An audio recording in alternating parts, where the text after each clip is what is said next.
Hello, hello. Welcome to our Zine lecture, Zine making lecture, Zine history.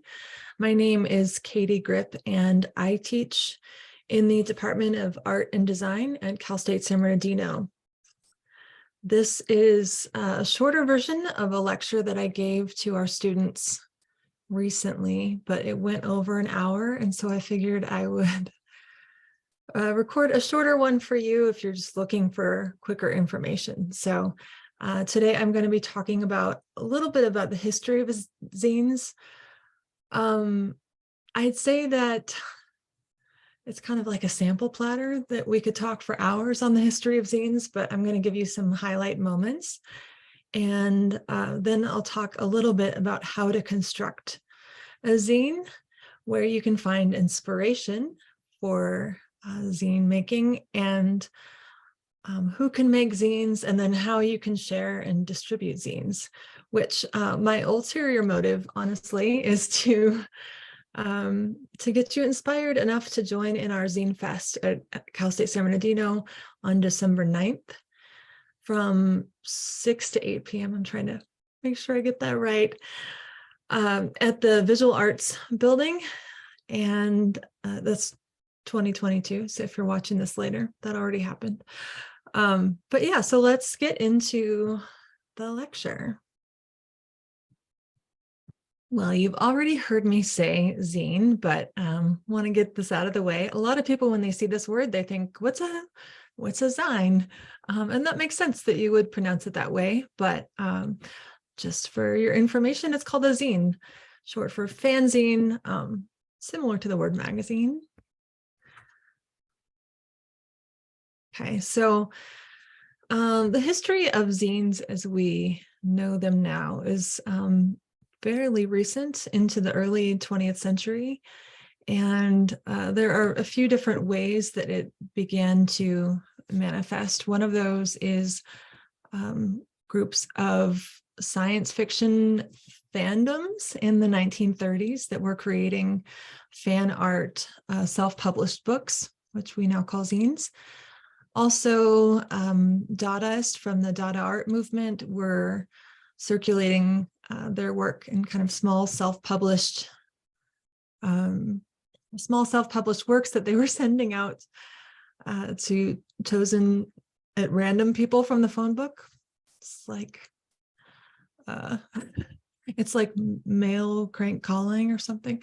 And then one of the more interesting forms of zine publishing and distribution were Russian dissidents who, let me turn off that, who were publishing works that they were not supposed to be distributing. They were called samizdat, which just means self-publishers. Here's some really fun examples of zines that are, this is 1940, this is 1949, and this one is 1953. So none of these are from the 30s, but they did originate from that time. Really, really cool. Wish I could flip through them and show you more, but we have some images here that you can take a look at.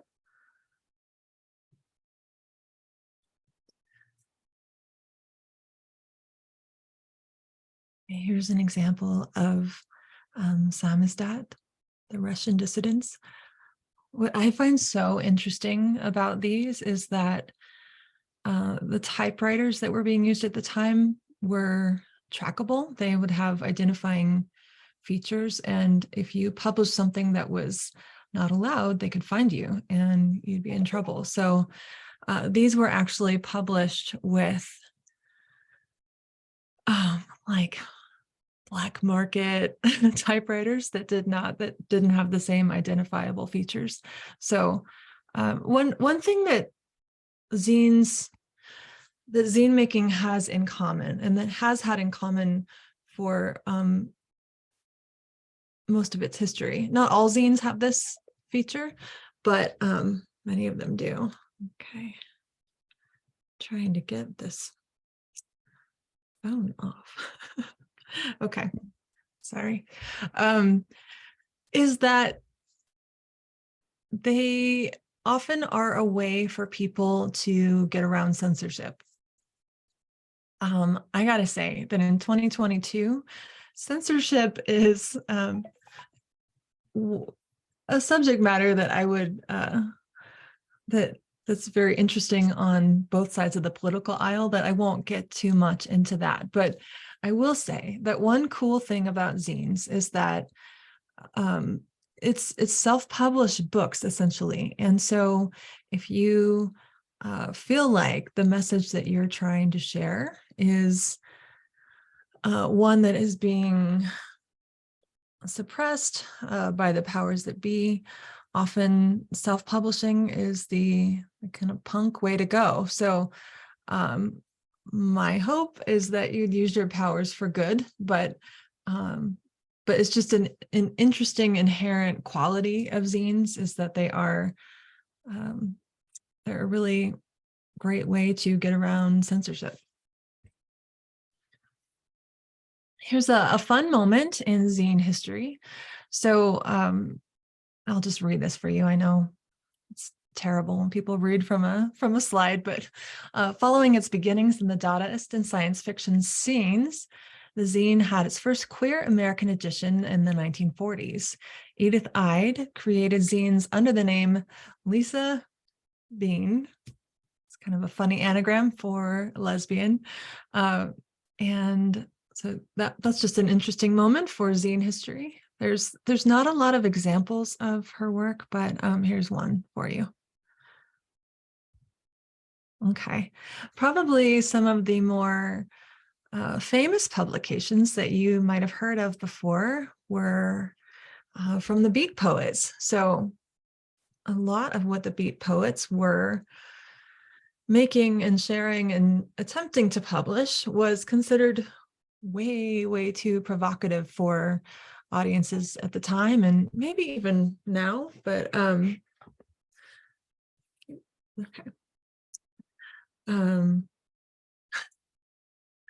So I keep trying to turn off the sound. Now it's on my iPad. 21st century problems. Okay, back to it. I am with it like a cat with a ball of string. The distraction just took me straight away from this lecture. That's why they're an hour long, because of the distractions. Okay, one of the most famous zines that you might be aware of would be Howl. And then the Beatitude example here is one example. So yeah, mainstream publishers were saying, nope, not gonna do that, not gonna publish it. So they did it themselves. Okay, and how are we going to talk about zines and kind of sticking it to the man and protesting the powers that be? How else are we going to talk about that? But we can't do that without including the punk scenes and the punk countercultural movements. So they weren't just publications, they were ways to promote the aesthetic and the ideas of the whole subculture of punk. So just pushing against authoritarianism and various other elements of quote unquote the man. Yeah, and a lot of them focused on more than music, political, art, all of the above. Here's a fun example. You might, if you are much younger, you might just know this person by the Simpsons, but oh, was it back in, what year was this happening? Back when Matt Groening got his start. I'm not seeing the year here, but yeah, he was selling, he started out making zines and selling them out of an LA record shop. So life in hell. It's funny. Okay, then here's another punk example. So here's the zine Dry Heave from Tulsa, Oklahoma. It was celebrated as a non-materialistic type of music, which places the least emphasis on rock star attitudes and capitalistic practices that go along with it. Sounds like something that people now could agree with as well. And then we have a nice segue here into the Riot Grrrl movement. So a lot of women and female identifying people were noticing in the 90s that there was a pretty high degree of sexism in the punk scene, and they were not happy with that, of course, and decided to start a movement called Riot Grrrl, or to start a girl riot called Riot Grrrl movement, and just to promote women's experiences and women's rights and women's voices. Okay, so there's some really great zines from that time.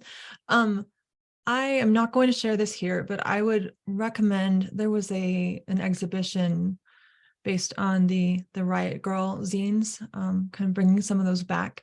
And there's a really nice YouTube video about that. So I would just go on YouTube and search up Riot Grrrl zine exhibition, and you can hear some of the artists talking about the work and what it meant to them. And so it's a really nice video, but highly recommend if this is something you're interested in.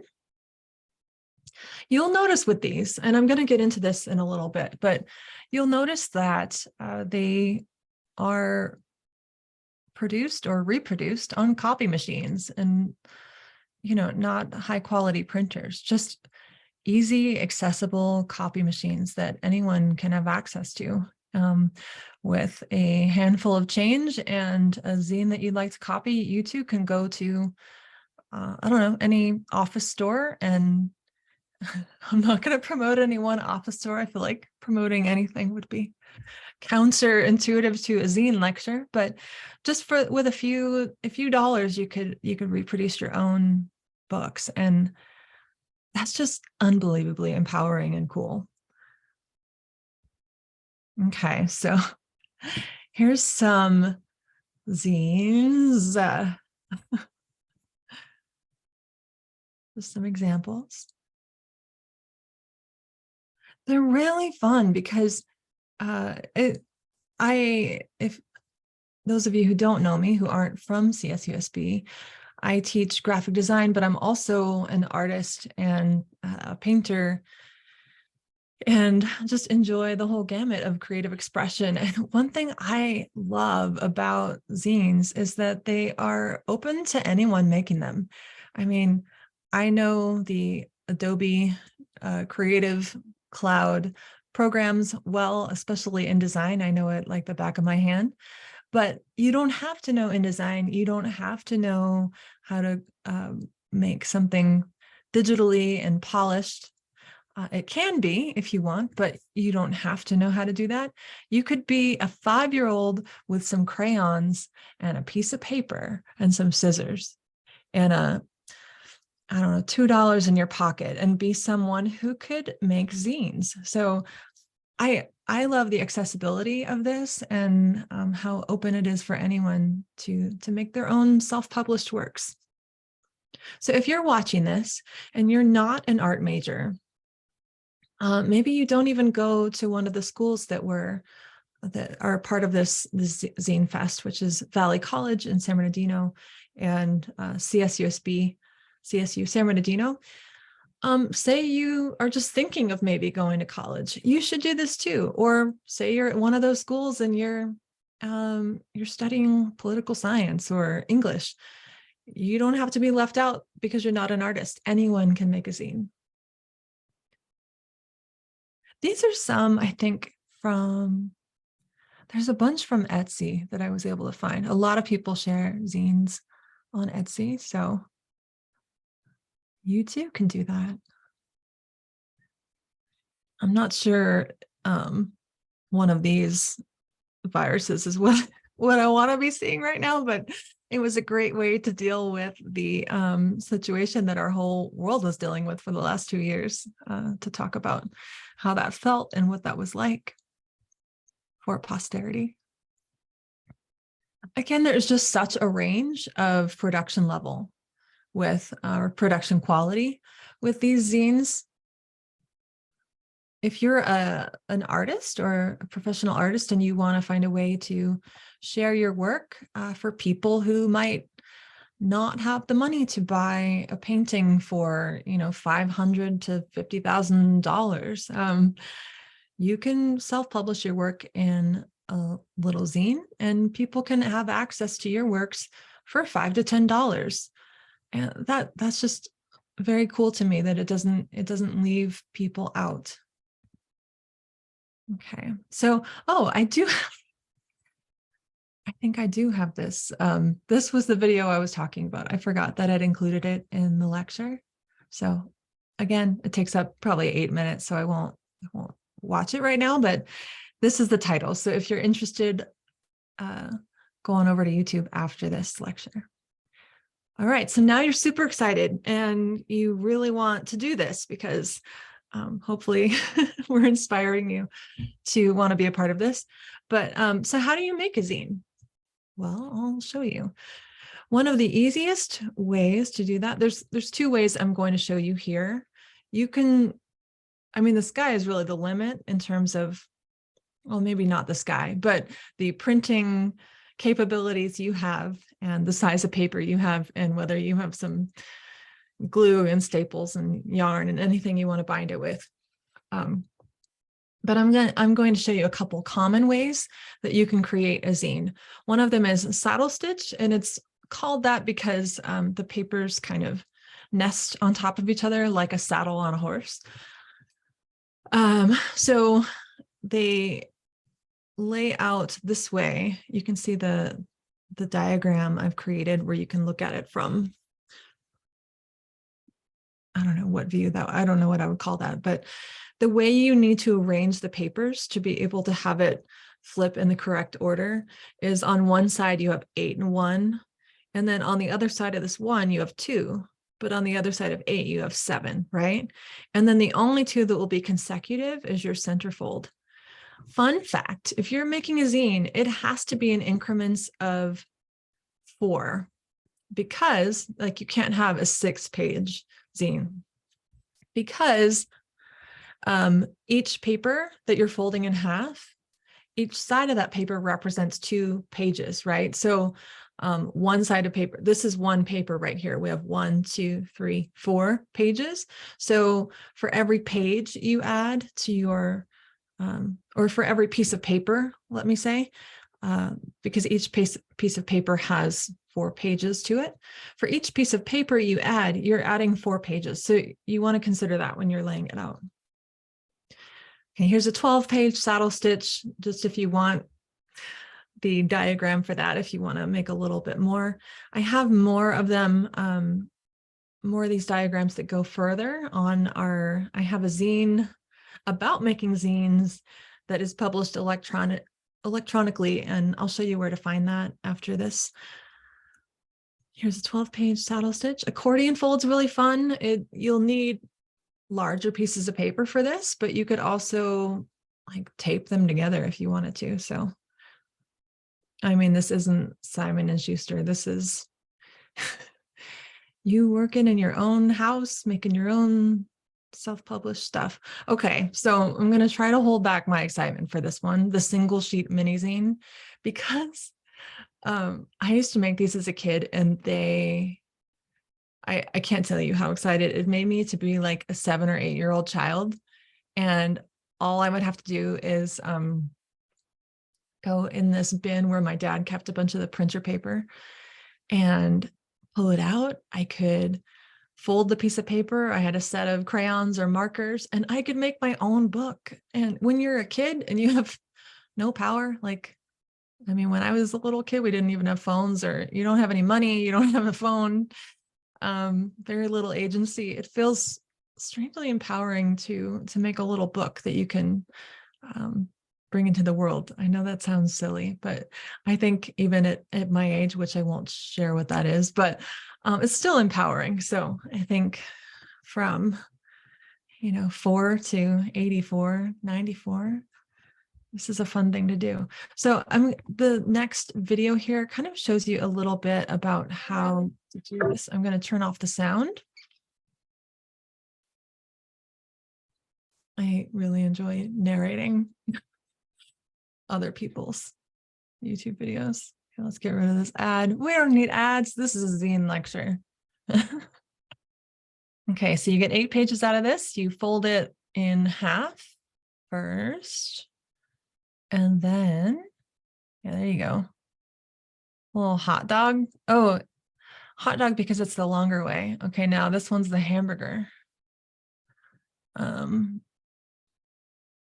right. Sorry to any vegans or vegetarians, but they do make vegan hot dogs and hamburgers. Just rambling because it's someone else's video. All right, and then you fold those into the center. Okay, so now you have 8 little boxes. And this is the fun part. You fold it in half and you just clip across here with some scissors. If you're a child, you won't use those scissors. Okay, and then this is the cool part. You fold it and then you kind of like scrunch it together. There you go. And you have a book. How cool is that? There's not much that is cooler than that. Okay. All right, I'll keep going. But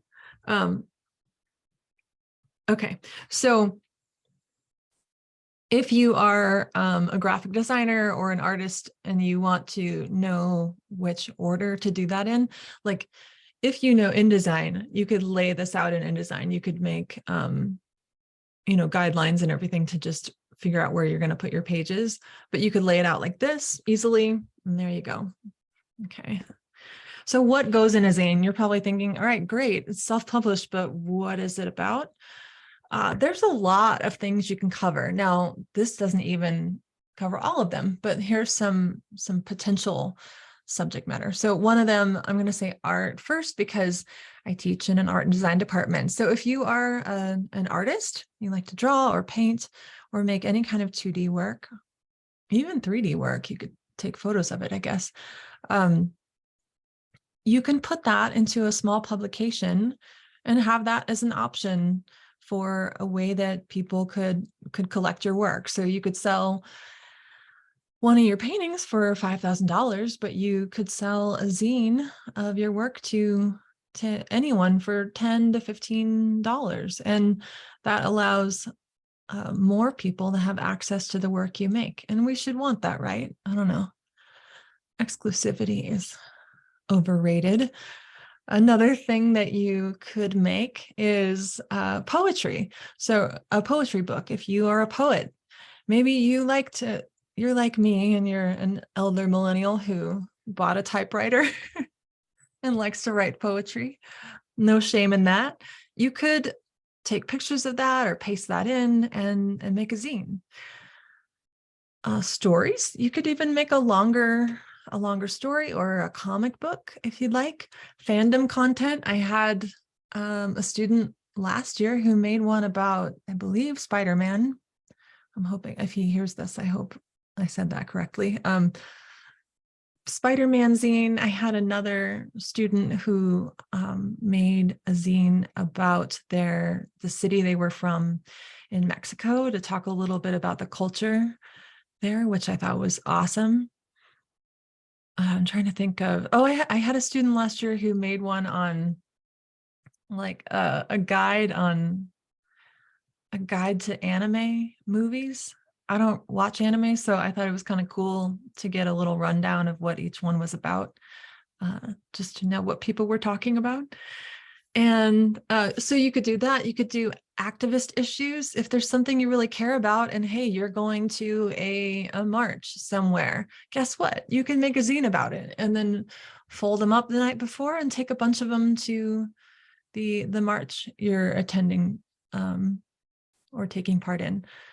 How-tos, if you know how to do anything, something in the kitchen, herbalism, how to go rock climbing, just anything you want to share a how-to, you can do that. And that relates later on down in the list. I have a mutual aid. I actually misspelled that, mutual aid.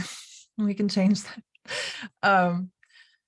It's a way to share information. And I remember that at the beginning of the major world crisis we had, we didn't have any solutions for what was happening. People were it was kind of the first month that everything was happening, and people were trying to figure out how they could protect themselves. And there was an herbalist collective that I was following on Instagram that put out some small like educational pieces on herbs that can potentially help you boost your immune system, because that was all that was available at the moment, and remedies that they were handing out to people who were houseless in LA. So that was a really great way to share information and resources.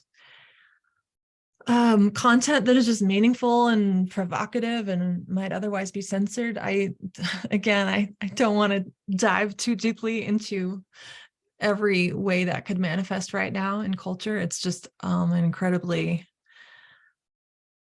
complex situation on both sides of the aisle. But I will say, I remember Tumblr started censoring a couple years ago. They were just censoring so many people's blogs, and artists that had female presenting chests, like artists that were making work. It wasn't even photos. Not that a photo of this should be a bad thing either, but people's artwork was being censored for being too revealing. And, let's tell that to the ancient Greeks. But so that was really strange and awful that you could have all of your work on this platform and then they could just deem it inappropriate and shut it down. So if you have something where the content is, you're worried that one of these monster platforms is going to censor your content, hey, just make a zine, make something you can hand to someone in person. Because punk rock, yeah, and just for fun. So there's a lot more reasons you can make a zine, and because we're being punk rock, I erased the ads on Pinterest. So any of you who take my classes know I'm a Pinterest evangelist of sorts, because I just think that one of the most important things we can do as creative people is be looking at other creative work. None of this is made in a vacuum. So going to museums of all kinds, not just art museums, but science museums, and just anywhere where you can learn something new, exposing yourself to it. When it comes to zines, looking at maybe going to a shop that has zines, or looking at, if you have a friend with a zine collection, say, hey, can I take a look? Or, if you don't have any of those and you just want to look online, Pinterest is a great way to get ideas. So I just literally typed in zines inspiration and here we go. So if you're not sure where to start, I would look at some examples. I would go on Pinterest, I would go on Etsy and look at what people are making. Why would you make a zine in 2022 when we have Instagram and like Tumblr that's still somewhat alive, but way more of an early, or I don't know, 2012 platform. And we can share things on social media all day long. So why would you even do this in 2022? Another bulleted list. Are you ready? Okay, so to share your passions, if you're excited about something, why not shout it from the rooftops, but make make a book about it and share it with other people. You can even share a little bit about yourself, because why not? It's your book. You can make it about your life. I had a student that made a zine about a story of their cat having kittens. They found them in the closet, and they said, "Are you pregnant?" They found all these kittens. So just a story about the artist's life. Why else would you want to? Because you can trade with other artists, designers, activists, etc. That is the coolest part to me. It's like Valentine's Day, only better. You don't walk away with a bunch of like Walmart perforated Valentines. You actually walk away with other people's work. And last year when we had our Zine Fest, I walked away with my bag of zines, and I'm telling you, it felt like, if you celebrate Christmas, it felt like Christmas morning or your birthday or something. I was just so excited to have a bag full of all this creative work and to not have to break the bank to do so. You can trade with other people. You might want to do it because the typical free way of self-publishing is moderated and censored, and not just censored, but like in an official sense. But a lot of the platforms will shadow ban someone who's sharing something that they deem inappropriate. Like, even like, I think the hashtag women's fitness was censored on this or shadow banned on Instagram a couple years ago because of just the attire people were wearing, and that's utterly ridiculous. So, these platforms are a little scary. They can shadow ban and censor, and it's a little disturbing. So, if you want to share it with people and not be shadow banned, make an in-person version you can give to someone, because you want to make books, because making books is fun and empowering, and it's a cool way to share a string of thoughts. I know that if you're making a single 2D artwork, that can be really fun, but there's something cool about a book because you have pages in which you can string together a group of thoughts. So even if you're not writing a story or creating a comic book, if you're just making drawings, you can make drawings that kind of relate to each other. It's just a new way for your brain to put together visual information and to share it. So that's fun. One of my favorite things is to bring people together. We're having a big Zine Fest on December 9th, and it's going to be after a semester where we're still learning online a lot of the time. And we've been doing so for almost 3 years at this point. And sometimes you want to get together, you want to meet other artists, you want to see them in person, share things with them. So sharing and trading art like this is a great way to just connect with other people. And you might want to make a zine because you want to share your skills with other people. I think that's important. And you could either donate that or you could sell it for an affordable price. Kind of along those lines, access to information for those who don't have access to technology. So there are people, hopefully, I feel like at this point, having a cell phone and having access to internet is like a human right. And people who are houseless need access to that, but sometimes people don't have access. So maybe you could find a way to give to others who don't have access. You could share information with others who have a difficult time accessing it. So, and then mutual aid again, but I think I copied and pasted that because we're back to mutual aid. And then because you want to share your love for your fandom, and maybe your family makes fun of you for it, but you got a little group of friends and you all really love. I have a few students who do, I forget what it's called. Maybe it's Dungeons and Dragons, or it's cool. They have like a little group where they focus on the same sort of fantasy storyline. So maybe you want to make a zine about that. And maybe your teachers told you it wasn't art, and who's for anyone to say. All right, so remember, anyone can make a zine. You don't have to be an art student or a professionally minted artist. You can do it whoever you are. So if you're young or old, I mean, I did a collaborative zine with my niece, who at the time was 4 years old last year, and it was super fun, and she totally got it. So, you know, if you're 4 years old or 94 years old, have some fun with it, and anyone in between. It's about expression and freedom and empowerment to self-publish. It's about connection and collaboration. It's about pushing against the powers that be. You can do it, and no one can tell you otherwise. Okay, how do I share my zine? So you know I'm going to put in another plug for our Zine Fest on December 9th. First of all, you create copies. If you do that single page zine, that's like 10 cents. I don't know, with inflation, it might be 12, but it's really cheap to make your own. I mean, granted, you'd only have like a black and white zine, but that's okay.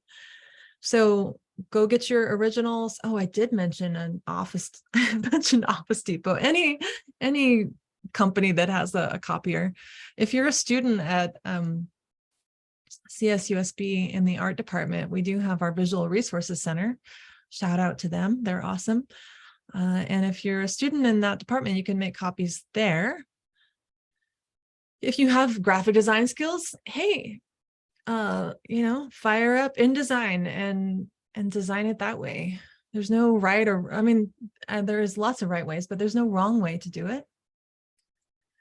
And feel free to add fun, unexpected elements to your zine. You can bind it in a unique way, like with yarn or twine or office supplies. Have fun with it. Tape.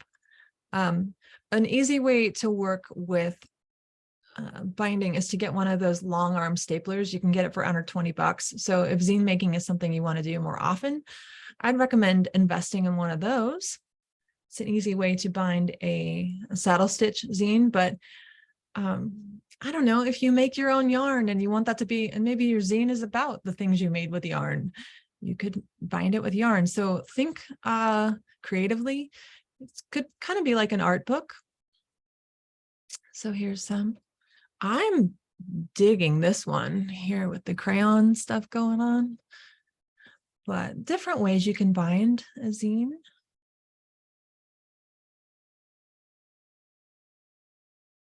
Okay, and then where can you take them? Zine fests, concerts, hang out with your friends, go to a political march, host a zine party. Not like a freaking MLM Tupperware party where you have to the multi-level marketing thing is a mess, but this is like that, but cool. So get together, bring a bunch of zines, share them with other people. If there's an art gallery that will show your work. I know last year I went to a fabulous zine show at the Tierra del Sol gallery in Chinatown in Los Angeles, and the artists in their program created an incredible amount of zines. I feel like I spent like $100 on a bunch of zines there. Really fun, and they were like $5 to $10, so I did go a little crazy with that, but really, really fun. They had an art show at an art gallery. If you don't know a gallerist or someone who will let you do that, you could be creative and make your own setup. You can do a pop-up in an office building and call it a gallery. That's what all the cool kids have always done, is if they had no one to help show their work, they did it themselves. And then online, so you can create your own website. You can also, and you can sell it on that website, or you can sell on sites like Etsy. If you type zine in on Etsy, you're going to find a lot of cool stuff. I actually have to hold myself back so I don't just put 100 things in my shopping cart and press buy. So you can share them that way too. Here's some zines from Etsy. I did a little screenshot of that. You can see the prices vary, quite a bit. So like this, I need to go buy these right now because I like these. For $3, this is for $3.50. How to Be Your Own Little Rat, $3.41. It's a bestseller. So, and then over here you have one that's $24, a set of heroical zines by David Plunkett. And then, so there's a nice range of them. In our area in Southern California and the Inland Empire, Curious Publishing has this awesome zine that they put out multiple times per year. I would follow them on Instagram, and they have some really cool shows. They were a part of our Zine Fest last year. It'd be cool if they were this year. And yeah, so join us. How many times have I pushed this? But I'm only great at marketing when I really believe in the quote unquote product. And I believe in this a lot because a major shout out to my whole design, I think 4130 class. I get the numbers mixed up sometimes, but it's called Design Center. And these students have worked tirelessly so far to create branding for our Zine Fest and art show. They've worked on the promotion. They're running the Instagram right now and doing some promotion for us. And we also have an events team that's working on making the actual night an amazing night for everyone. One more thing I want to add in is that if you are not going to make a zine, there are other ways for you to participate. If you are a photographer who makes, I'm gonna stop the share real quick. If you're a photographer or an artist who makes editioned works, meaning you make copies of them, like an edition of 20, then I highly encourage you to sign up, because you don't have to have a zine. You could just have 20 copies of some photos you took in your photo class, or some paintings you made and you wanted to make prints of them and sell them to other people. That is highly encouraged and accepted at our Art Machine Fest. So please sign up. Even if you don't have zines, you can have editioned artworks. Even if you made something from 3D printing, that would be cool too. I don't want to leave anyone out. I'm all about including as many people as we can. We also have a show that will be in conjunction with the Zine Fest, and we're showing any work from fine art to graphic design, sculpture, painting, drawing, photo, furniture, anything. And we'll have a call for that on our link tree connected to our Instagram. So if you have an artwork you want to share in that exhibition, that's not part of the trading and selling. That's like kind of straightforward art exhibition.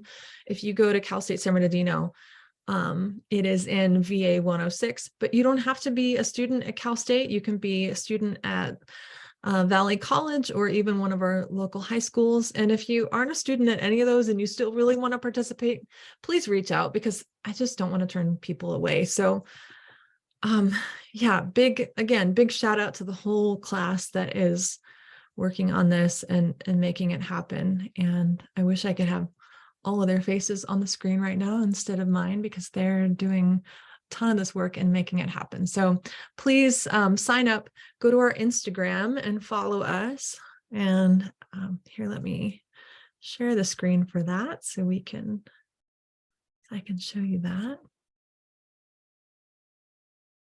Okay, and we have our link tree right here. So that is here. We're going to have more within the next couple of days. We're going to have our applications to be in both the Zine Fest and the show in VA 106 that we're calling Extraordinary Machine.